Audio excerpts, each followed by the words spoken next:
Good morning, students. Welcome to the History and Civics class of class 7th. Today, we are going to start a new lesson. It's lesson number 10 in your book. The name of the lesson is Jahangir and Shah Jahan. Topics to be discussed in this lesson are: number 1, its introduction; number 2, Jahangir; number 3, Noor Jahan; number 4, arrival of East India Company; number 5, estimate of Jahangir; number 6, Shah Jahan; number 7, cultural developments under Shah Jahan; number 8, estimate of Shah Jahan. New words of today's topic are: number 1, zenith. It means highest point of success. Number 2, discarding. It means rejected. Number 3, inherited. To receive the property at the death of previous holder. Number 4, consolidate.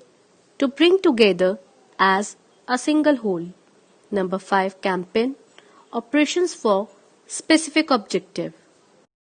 Number 6, sovereign. It means supreme ruler. Number 7, expedition. Voyage made for war. Number 8, siege. A situation in which an army surrounds a town for a long time so that nobody can get in or out for help. Number 9, fortress.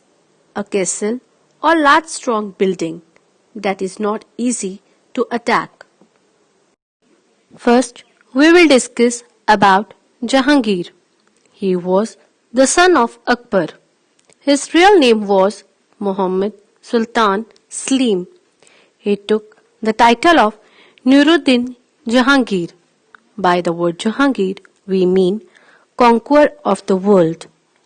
He was well educated, fond of literature and paintings. He cared about the welfare of his subjects. Here, subjects mean people in his empire. Students, you have to take out page number 102. Akbar was succeeded by his son, Salim, whom Akbar had nominated as his heir apparent. By the word heir apparent, we mean successor. Who was successor after the Akbar? His own son, Salim. Salim ascended the throne in AD 1605 under the title of Nuruddin Muhammad Jahangir. By the word Jahangir, we mean world conqueror. Badshah Ghazi.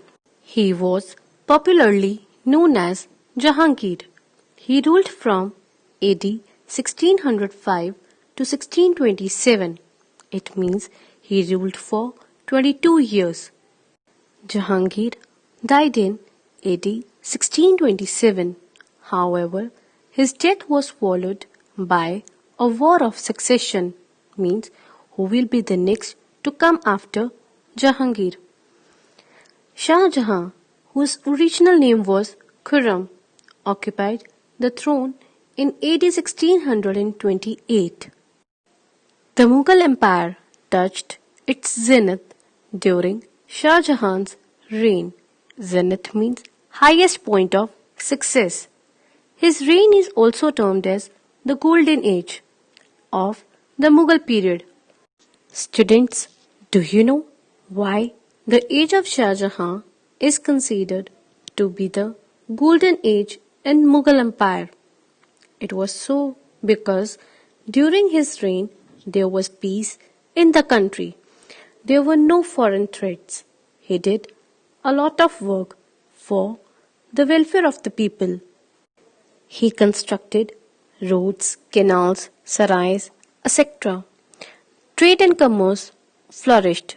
There was a glorious progress in many fields of science like mathematics, medicine, astronomy, etc. However, by discarding the policy of tolerance of his father, Jahangir, and grandfather, Akbar, he did a great damage to the stability of Mughal Empire. Discarding means rejected. After rejecting the policy of his father and grandfather, Shah Jahan suffered a great damage to the stability of Mughal Empire. His natural love of magnificence made him the engineer emperor. By the word magnificence, we mean impressively beautiful. He built many beautiful buildings. That is why many scholars called him the engineer emperor. Jahangir. His ruling period was from 1605 to 1627. It means 22 years. Jahangir inherited a vast and well-organized empire from his father. He consolidated it further. By the word consolidated, we mean brought together as a single whole. By following most of the Akbar's policies and by doing military campaigns and conquest. By the word campaigns, we mean operations for the specific objective. Conquest means winning an area by military force. Students, let's discuss some military campaigns of Jahangir. Jahangir's son Khusro revolted against his father in alliance with his uncle Man Singh. By the word revolted, we means rise against. Jahangir's son Khusro rise against his father in alliance.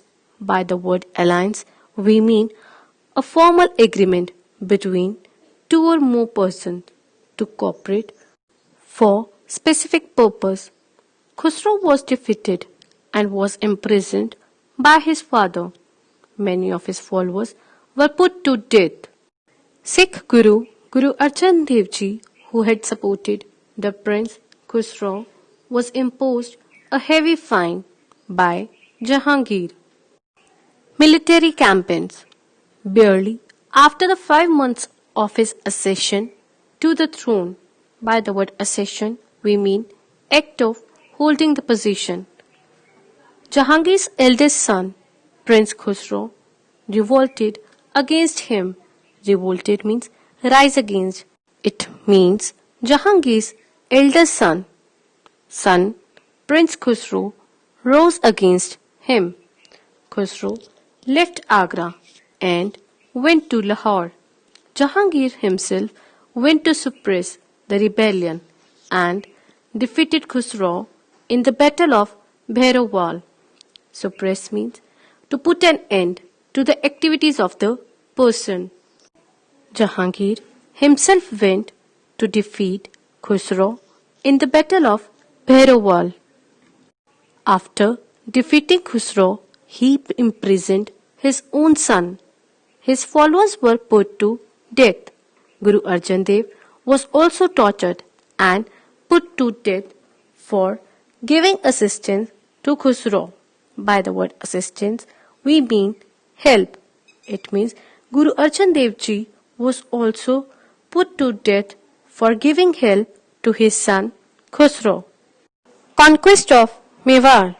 In AD 1614, Jahangir marched against Rana Amar Singh, son of Maharana Pratap of Mewar.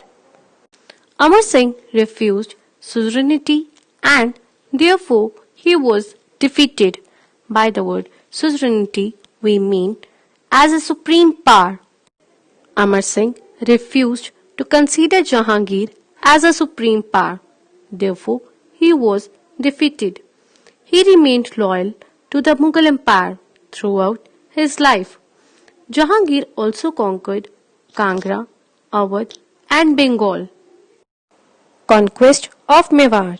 In AD 1614, Akbar had failed to conquer the whole of Mewar. Mewar was now ruled by Rana Amar Singh, son of Maharana Pratap. In AD 1614, Jahangir sent a Mughal army under Khurram, his son. Rana Amar Singh was forced to submit and he recognized Jahangir as his sovereign. By the word sovereign, here we mean supreme ruler. Rana was allowed to retain his territories.